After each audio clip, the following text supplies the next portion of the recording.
We've heard multiple nurses who work at the Remand Center tell us that there is no reason that Errol should have been denied his medication.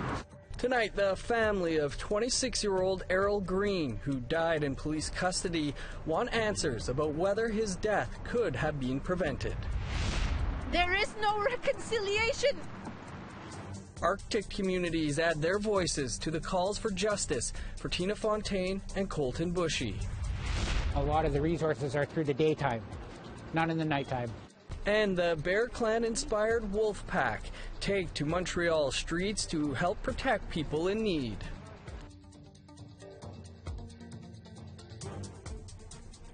Good evening. Welcome to APTN National News. I'm Dennis Ward. The inquest into the death of a 26-year-old man who died while in custody at Winnipeg's Remand Center wrapped up its first set of hearings today.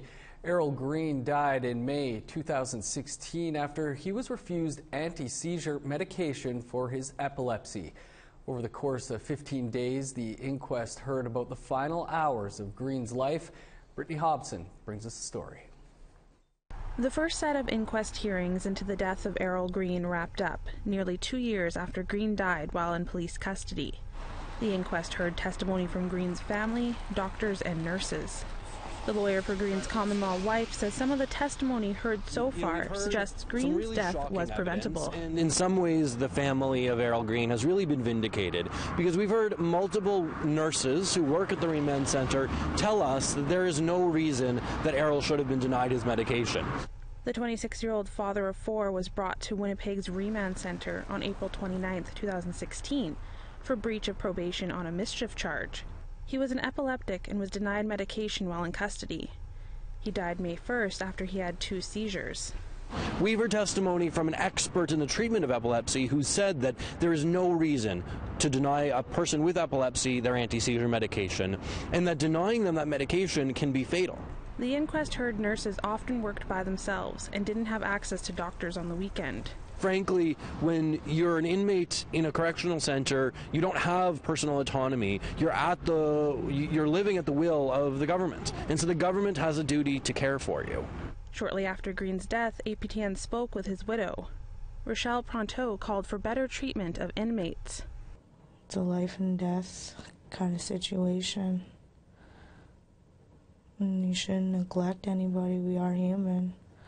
Doesn't matter if you're in jail or not. We should still be treated right. The family believes racism played a role in Greene's death. It is something they hope the inquest investigates. The challenge with systemic racism is that it's built into the system. It's built into the policies and the practices. It's not somebody going in and yelling a racial slur. And so it's more difficult to detect than overt racism. The inquest is expected to resume in October for another 10 days of testimony. The court will hear from paramedics and policymakers. Brittany Hobson, APTN National News, Winnipeg. Last night, Iqaluit residents gathered to call for justice for Tina Fontaine and Colten Boushie. Iqaluit is a long way from the prairies, but as our Kent Driscoll explains, those cases hit very close to home for Nunavut residents. When people gather at Iqaluit's Four Corners intersection to protest, it's usually a raucous scene. Not last night. Last night was more like a funeral. The rally was to support the memory of Colten Boushie and Tina Fontaine. Saskatchewan and Manitoba may be time zones away from Iqaluit, but it is very close mentally for Nunavummiut. Indigenous people who have had their lives cut short is all too familiar a theme here. Nobody else is going to do it because there is no justice here. There is no peace. There is no reconciliation. One local artist tried to sum up her rage with this. Those are the accused killers of Tina Fontaine and Colten Boushie, like they appear in some nightmares. Well, when I saw the mugshots of Raymond and Gerald, I thought they were really scary looking. They reminded me of the It clowns that take away children, so I thought I would do my version of that. According to one of the organizers, the purpose of the rally wasn't to change minds or retry a case. It was to give those who were hurt a chance to share some of that pain. And to be able to acknowledge how much pain exists within our own families, within our neighborhoods, within our communities, and to know that within that pain there's something that we can do together as a community. And that's what Iqaluit did last night. This crowd supported each other as a community. Fontaine's story, Boushie's story, they resonate here. Nunavut is all too familiar with the story of Indigenous youth being cut down in the prime of their lives. The distance may be far, but those stories are too close. Kent Driscoll, APTN National News, Iqaluit. A leader who has been critical of the national inquiry into missing and murdered Indigenous women and girls today sat down with those heading up the process. Manitoba Kuwait-Nawi Okimakanak Grand Chief Sheila North has previously called on Lead Commissioner Marion Buller to step down.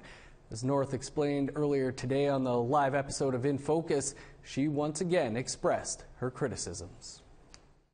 I respectfully told her that I don't believe she has the heart still to lead this commission. So I offered a compromise. I've offered a different way forward. I won't tell you exactly what that is, but I'm going to wait to see how they reply.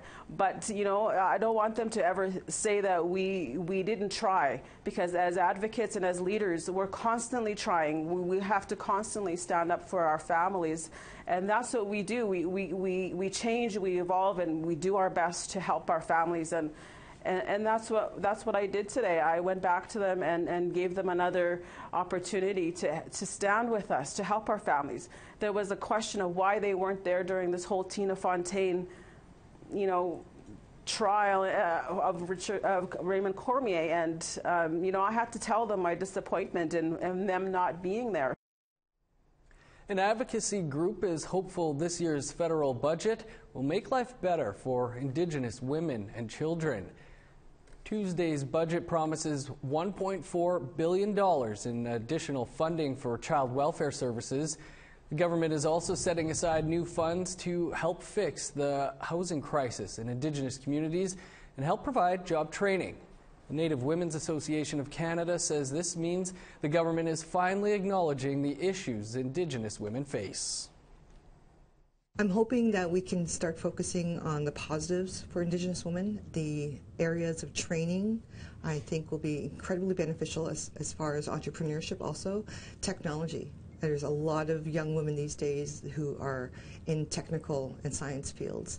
But we also need to consider that part of these resources, we need internet. And so we need to ensure that a lot of our communities have good internet resources. And we would like to hear what you have to say about the budget or any other story. Here's how to contact us. Send an email to news@aptn.ca, like our APTN National News Facebook page. Follow us on Twitter @APTN News, or go to our website, aptnnews.ca.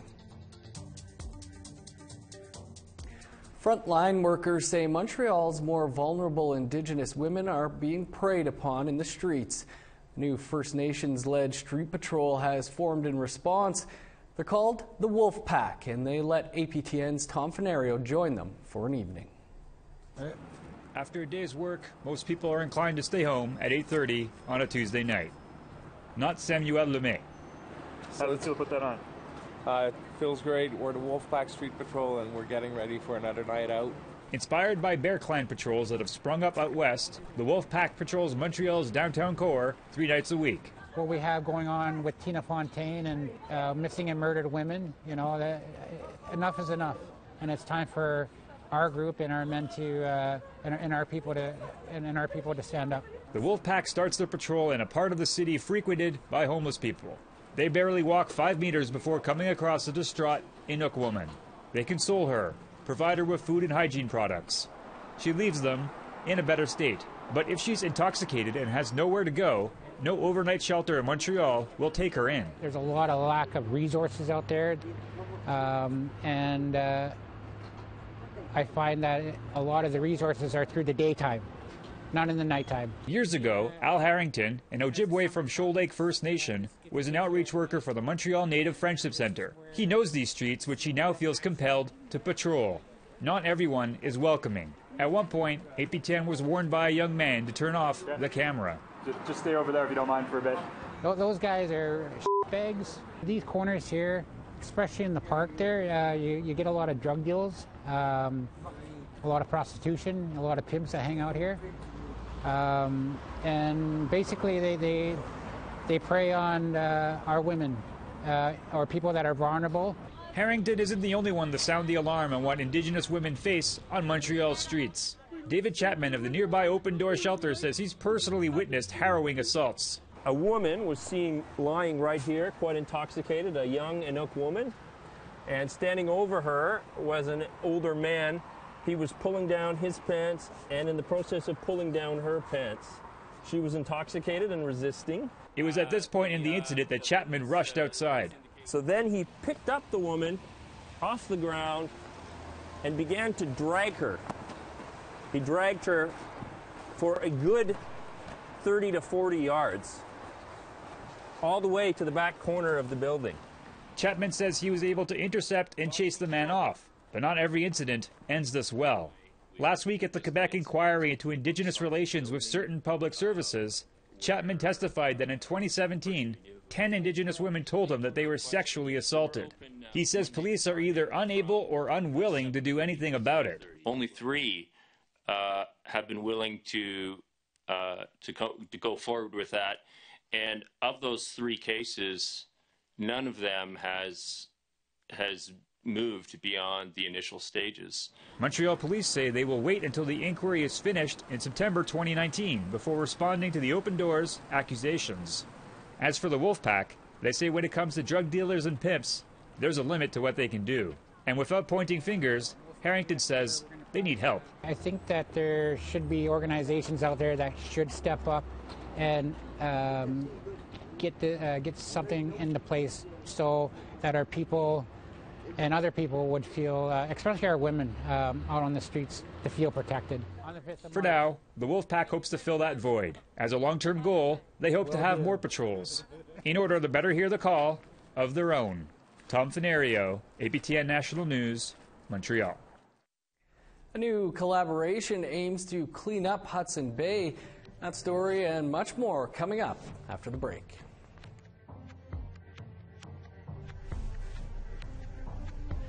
Here's a look at Thursday's weather forecast, starting on a cloudy and wet east coast, +2 in Halifax, +1 in Fredericton.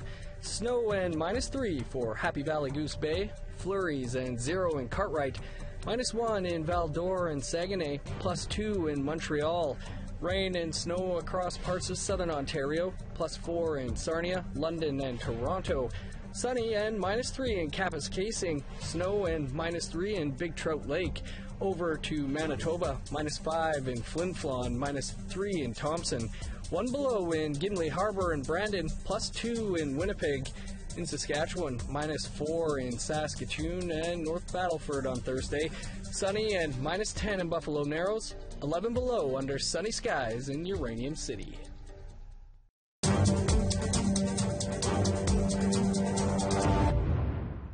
Welcome back.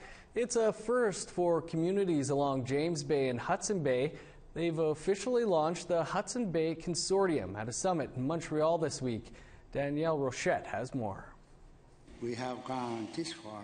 Lukasi Aragutainak is from Sanikiluak, an Inuit community located on the Belcher Islands on Hudson Bay. Since the 80s, he wanted to collaborate to share Inuit and Cree knowledge of the Hudson Bay ecosystem. We understand what's going on, exactly.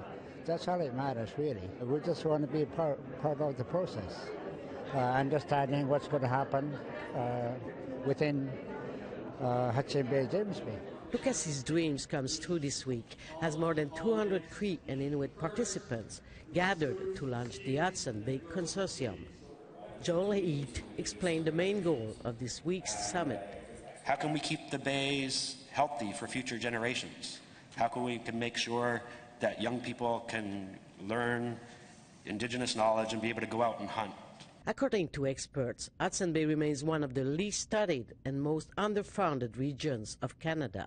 It's also Canada's largest watershed, draining over 40% of Canada and part of the U.S. Hudson Bay represents the most complex region of jurisdictional overlap in the Arctic. Independent Member of Parliament Hunter Tutu says it's positive to see everyone around the same table for a common goal. Well, for us that live there and rely on it, we all have something at stake, and I think it's important, that everyone come together and can collectively come up with a plan to how to preserve and protect and monitor, the waters that we rely on for our livelihood. Jonathan Solomon, Grand Chief of the Muskegok Council, is passing along the culture to his children and grandchildren. He's convinced that if nothing is done, their way of life will disappear. It's critical because we see pictures behind me, seal hunters. That's their livelihood. And if we don't do anything to mitigate it, they're not going to be doing that. Their children, their grandchildren will not be doing that. So we must do something. There's still a lot of work to be done, but this summit will launch the framework for the road ahead. Daniel Rochette, APTN National News, Montreal. Graduates from the very first housing managing program, which was taught in Alberta, have returned to their home communities. Tamara Pimentel met with one graduate from the Piikani Nation who was quick to put her knowledge to work to turn the housing crisis in her community around. Like many First Nations communities, the housing crisis has been a struggle for the Piikani Nation. But things are about to change. About a month ago, Chantel Provost graduated from the Housing Manager's Certificate Program with the Southern Alberta Institute of Technology. The program, which lasts 18 months, accepts youth from First Nations communities across Western Canada. Provost was one of 13 students to graduate. She took the course as an assistant housing manager and came back to Piikani with more knowledge and experience. It affects even the emotional, the physical, spiritual well-being of our members, especially our youth. So having the proper training is essential. And the membership here needs help. The homeless shelter is almost at its full capacity. Provost said the lack of housing is forcing people off the reserve. Having so many people move away, we kind of lose the culture, the language, by, a young person living in the city, they're not going to have that connection, such a close connection with elders in terms of getting that knowledge passed down. But the housing situation in Piikani is improving.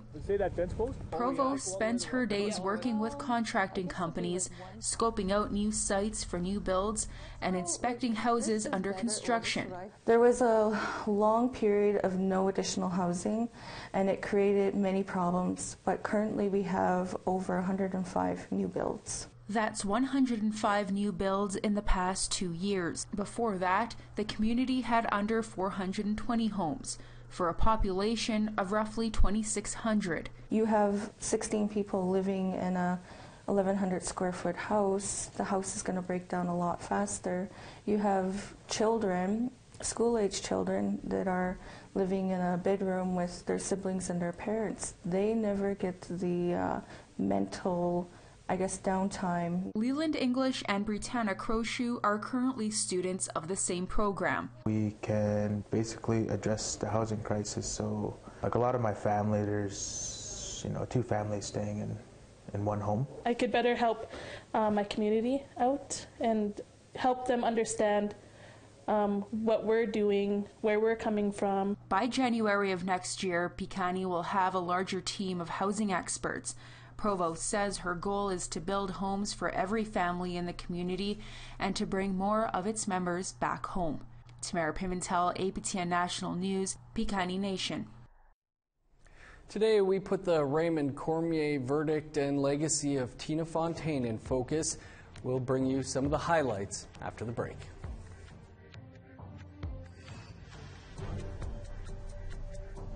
Here's a look at the rest of Thursday's weather forecast, picking back up in northern Alberta, -12 in High Level, -10 in Fort Mac, cloudy and +2 in Medicine Hat and Lethbridge, -3 in Red Deer. The cloudy day on the west coast, +8 in Victoria and Vancouver, +5 in Campbell River. On Thursday it will be -15 in Fort Nelson, -9 in Fort St. John.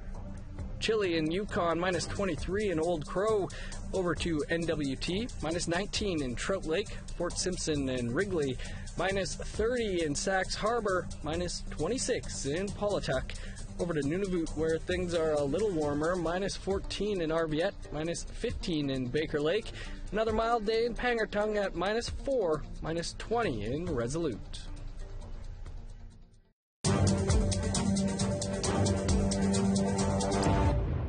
Welcome back. The recent acquittal of Raymond Cormier left a lot of people asking if there will ever be justice for Tina Fontaine. On today's In Focus, we talked about Fontaine's legacy and changes that communities and the government need to get started.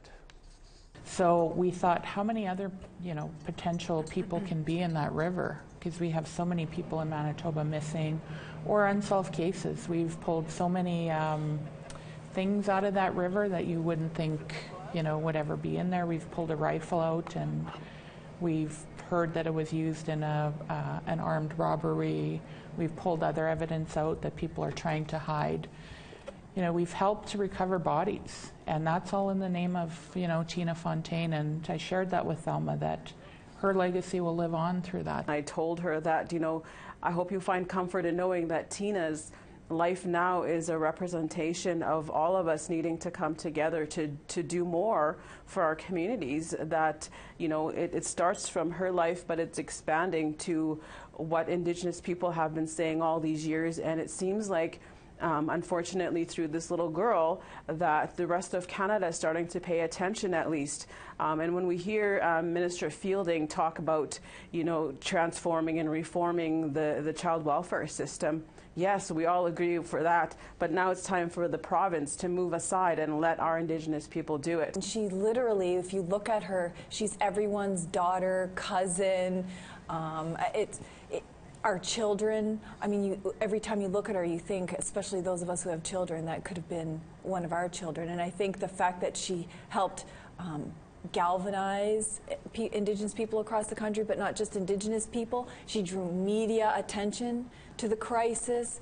You had the Drag the Red and the Bear Clan Patrol and all of these things which are, either directly or indirectly tied to Tina, I think is incredibly important. The fact that we are coming together and imposing our own solutions. It's not because of governments or police forces that we have a national inquiry, and it's not because of them that any of these bodies were found. It's because we have come together and say, okay, we need to hold these systems accountable, especially the ones that don't work for us, but we also need to push. We also need to come together and fill in the gaps where people aren't acting for us, because they're not, and they probably won't anytime soon. So that's why all of these community-based initiatives are so important. It's the only way we're going to affect change, and sadly for Tina's family, and Tina, she's part of that, but we're also thankful to her for her legacy. And to see that full episode and more, visit our website, aptnnews.ca. That is your APTN News National News for this Wednesday. Thanks so much for tuning in. I'm Dennis Ward. Have a great night.